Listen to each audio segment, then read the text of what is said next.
ধরুন আজ থেকে ৫ বছর পরের কথা।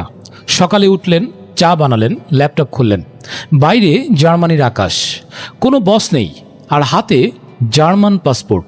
হ্যাঁ, ১৯০টিতে দেশে আপনি কিন্তু ভিসা ছাড়া প্রবেশের অধিকার পাবেন, মানে সারা পৃথিবী হয়তো আপনার হবে। তো এটা কিন্তু কল্পনা না, আজকে সেই পুরো রাস্তাটা আপনাকে দেখাবো।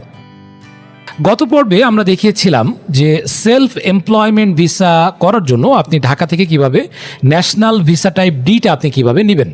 তো যারা এখনও পর্যন্ত পার্ট 1টা দেখেননি, অবশ্যই আমার ডেসক্রিপশনে এবং পিন কমেন্টে পার্ট 1-এর লিঙ্কটা দেওয়া থাকবে, অবশ্যই সেটা দেখে নেবেন, তাহলে আপনি এই পার্টটা বুঝতে পারবেন।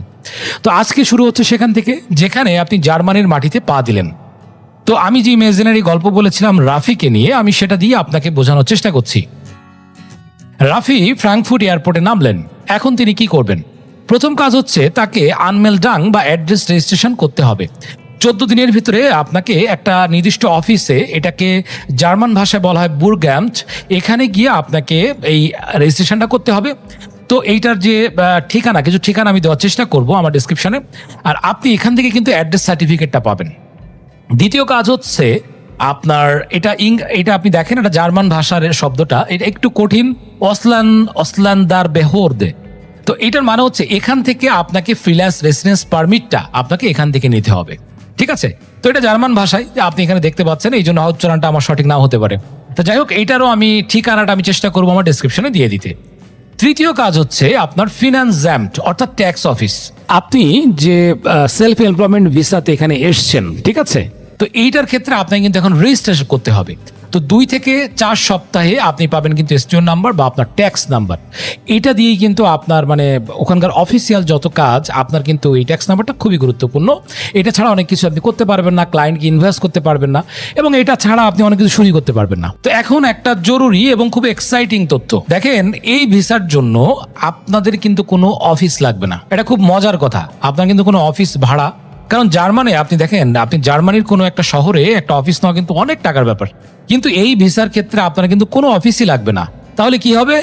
আপনি যে হোম অ্যাড্রেসটা আপনি দিয়েছেন, এই হোম অ্যাড্রেসটা কিন্তু আপনার অফিসিয়াল বিজনেস অ্যাড্রেস, মানে আপনি যেখানে ঘুমাচ্ছেন, যেখানে আপনি রান্না করছেন, ওইখানটাই কিন্তু আপনার অফিসিয়াল বিজনেস অ্যাড্রেস। এর থেকে ভালো আর কি হতে পারে, তাই না? যাই হোক, এখন আমি আয় এবং খরচের আপনার একটা হিসাব আমি একটু বলি, যেহেতু জার্মানিতে আপনারা গিয়েছেন। আমি ধরে নিচ্ছি জার্মানিতে ফ্রিল্যান্সার হিসেবে আপনার কত আয় হতে পারে। আইটি বা সফটওয়্যার ডেভেলপার হিসেবে আপনার মাসে কিন্তু আপনি $4,000 থেকে $8,000 পর্যন্ত, 4,000 থেকে 8,000 ইউরো পর্যন্ত আপনি কিন্তু ইনকাম করতে পারেন। তো এইটা বাংলাদেশ টাকা ধরেন 5,63,000 টাকা থেকে আপনার 11,00,000 টাকার মতো। এটা কিন্তু হিউজ টাকা। গ্রাফিক ডিজাইনার কিন্তু আপনি মাসে আপনি 2,500 ইউরো থেকে 5,000 ইউরো, মানে ধরেন 3-3.5 লাখ টাকা থেকে 7 লাখ টাকা পর্যন্ত আপনি ইনকাম করতে পারেন।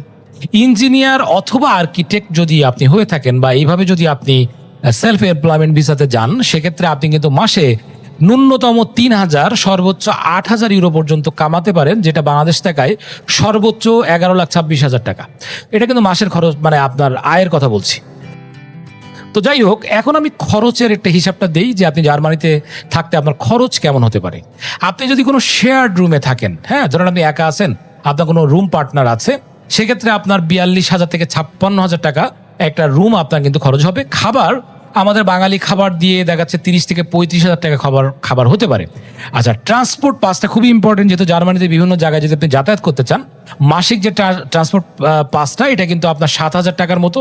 হেলথ ইন্স্যুরেন্সটা, এটা খুবই গুরুত্বপূর্ণ, এইটা অনেক সময় আপনার 30,000 টাকা থেকে 42,000 টাকা পর্যন্ত হতে পারে। তো আপনার মোট খরচ আমি যদি ধরি 1,94,000 থেকে 2,60,000 টাকা।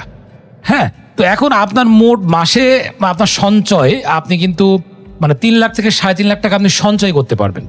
এখানে কথাটা আবার ভালো করে বুঝিয়ে বলি, সেটা হচ্ছে যে আপনার ওখানে আয় কিন্তু মানে যথেষ্ট পরিমাণ ভালো জার্মানিতে, যদি আপনি এই ধরনের ভালো প্রফেশনে যান, কিন্তু আপনার ব্যয়ও কিন্তু একটা আছে। হ্যাঁ, মোটামুটি একটা ভালো ব্যয় আছে, কিন্তু তারপরও আপনি কিন্তু মাসে আপনি কিন্তু একটা ভালো টাকা সঞ্চয় করতে পারবেন। একটা গোপন সুবিধাটা আপনার এখানে বলে দিই, বছরে 12,348 ইউরো যদি আপনার আয় যদি দেখান, তাহলে কিন্তু ইনকাম ট্যাক্স আপনার দিতে হবে না, ঠিক আছে? তো এই বিষয়গুলো নিয়ে আপনি পরবর্তীতে আমরা কোনো একটা ভিডিওতে আলোচনা করব, আর আপনার ওখানে কোনো ট্যাক্স অ্যাকাউন্টেন্ট যদি আপনি সাথে রাখেন, তাহলে আপনার জন্য এটা খুবই ভালো এবং তারা আপনাকে এটা বুঝিয়ে দিবে। ওকে, আমি আরও কিছু হিডেন পাথ হয়ে আমি বলি, যেহেতু আমরা জার্মানি নিয়ে ভিডিও করেছি। তো একটা পথ হচ্ছে অপরচুনিটি কার্ড। তো এই কার্ডটা সাধারণত ফ্রিল্যান্সিংয়ের জন্য করা যায় না, তবে এটা আপনি যদি ক্লায়েন্ট তৈরি করেন পরে আপনি ফ্রিল্যান্স ভিসাতে কনভার্ট করতে পারেন।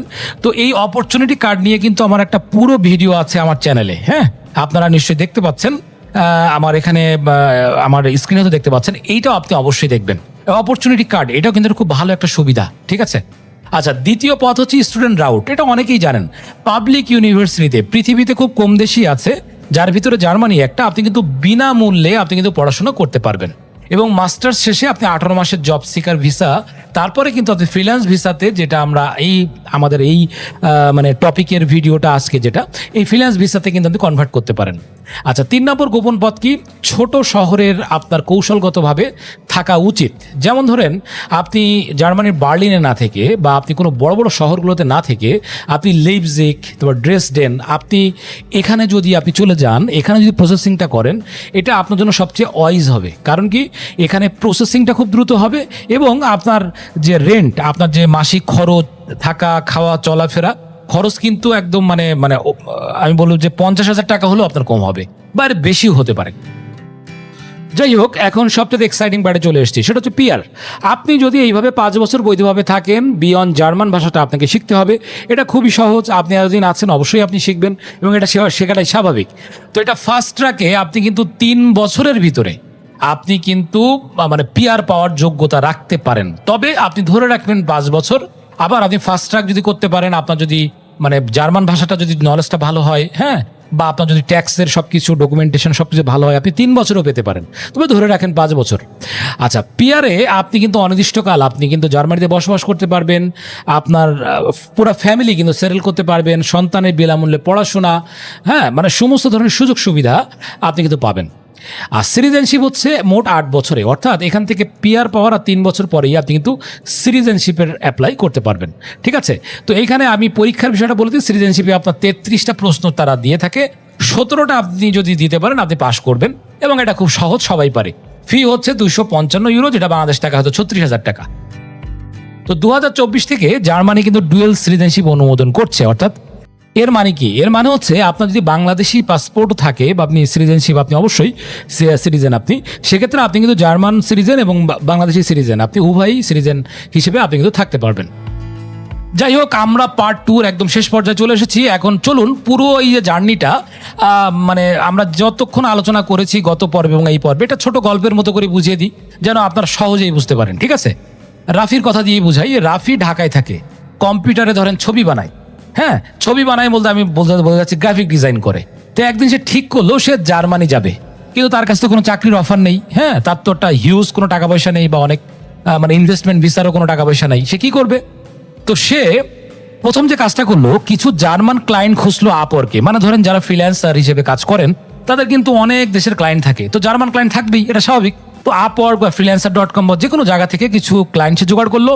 2 নম্বর, সে একটা বিজনেস প্ল্যান তৈরি করলো। এই বিজনেস প্ল্যানটা সে খুব অথেন্টিক, খুব সুন্দর করে তৈরি করলো, হ্যাঁ, এবং মানে সে কত টাকা আয় করবে, কত টাকা সে ব্যয় করবে, তার 5 বছরের প্ল্যান সবই সে সেখানে লিখলো। 3 নম্বর হচ্ছে, ব্যাংকে আপনাকে 17 লাখ টাকার মতো সে জমা রাখলো। এটা কিন্তু 6 মাসের জন্য সে ট্রানজ্যাকশনটা দিল, হ্যাঁ। তো এই ট্রানজ্যাকশনটা যেন সুন্দর হয় সেটা মাথায় রাখবেন। 4 নম্বর হচ্ছে, ঢাকায় জার্মান এমবেসিতে সে সমস্ত কাগজ জমা দিল। আইদার সে ডিরেক্ট গেল অথবা ভিএফএস গ্লোবালে গেল। কয়েক মাস পরে সে কিন্তু ভিসাটা হাতে পেল। 5 নম্বরে সে প্লেনে উঠলো, ঢাকা থেকে দুবাই, দুবাই থেকে জার্মানি। 6-এ সে সরকারি অফিসে গিয়ে সে বলল যে আমি এখন সেলফ এমপ্লয়মেন্ট ভিসার জন্য আমার রেসিডেন্ট কার্ডের জন্য এসেছি। তো তারা সে কার্ডটা দিয়ে দিল। এরপরে সে প্রতিদিন কাজ করতে থাকলো, তার ক্লায়েন্ট বাড়তে থাকলো, আয় বাড়লো। 5 বছর পার হওয়ার পরে সে স্থায়ীভাবে জার্মানিতে বসবাসের অনুমতি পেল। আর 3 বছর পরে সে নাগরিক হয়ে গেল জার্মানির। এটাই কিন্তু পুরো গল্প। মানে আমাদের 2টা পার্টেরই কিন্তু আসল মোদ্দা কথা এটাই। আপনি ক্লায়েন্ট খুঁজবেন, কাগজ তৈরি করেন, মানে আপনার একটা বিজনেস প্ল্যান তৈরি করেন, আপনি ভিসার জন্য অ্যাপ্লাই করেন, ব্যাংক স্টেটমেন্টের জন্য আপনি মানে তৈরি করতে থাকেন, ব্যাংক স্টেটমেন্টটা সুন্দরভাবে তৈরি করতে থাকেন, ভিসা পান, ওখানে গিয়ে রেজিস্ট্রেশন করেন, কাজ করতে থাকেন। 5 বছর পরে আপনি পিআর নাগরিক হয়ে যেতে পারবেন, ঠিক আছে। আমাদের ভিডিওটা এখনই শেষ করব। তো আমাদের মধ্যবিত্ত মানুষগুলো আসলে কিন্তু স্বপ্ন দেখতে পারে, পরিশ্রম করতে পারে, আর আমরা দেখেন এই চ্যানেলটা তৈরি করেছি শুধুমাত্র আমাদের বাংলাদেশি, বিশেষ করে বাংলাদেশি মিডল ক্লাস মানুষদের জন্য, যারা তাদের অনেক বড় বড় স্বপ্ন থাকে, কিন্তু সঠিক তথ্যের অভাবে তারা হয়তো স্বপ্নগুলোকে ধরতে পারছেন না। তো আসলে আমাদের এই পুরো চ্যানেলটা বা আমাদের এই ভিডিওগুলো সম্পূর্ণ তথ্যমূলক। আর এইগুলো আপনি যাবেন না, তারপর এটা আপনি ভিসা প্রসেসটা আপনি কিভাবে করবেন না করবেন, এটা সম্পূর্ণ আপনার ব্যক্তিগত সিদ্ধান্ত। তো আপনি কোন প্রফেশনে আছেন আমাদেরকে কমেন্টে জানাতে পারেন। আর আমাদের পার্ট 1 বা পার্ট 2 কোনো পোর্শনে আপনার যদি বুঝতে অসুবিধা হয় আমাকে কমেন্ট করতে পারেন, আমি উত্তর দেওয়ার চেষ্টা করব। আর আমাদের চ্যানেলটি অবশ্যই সাবস্ক্রাইব করবেন, লাইক, কমেন্ট এবং শেয়ার করবেন। ভালো থাকবেন।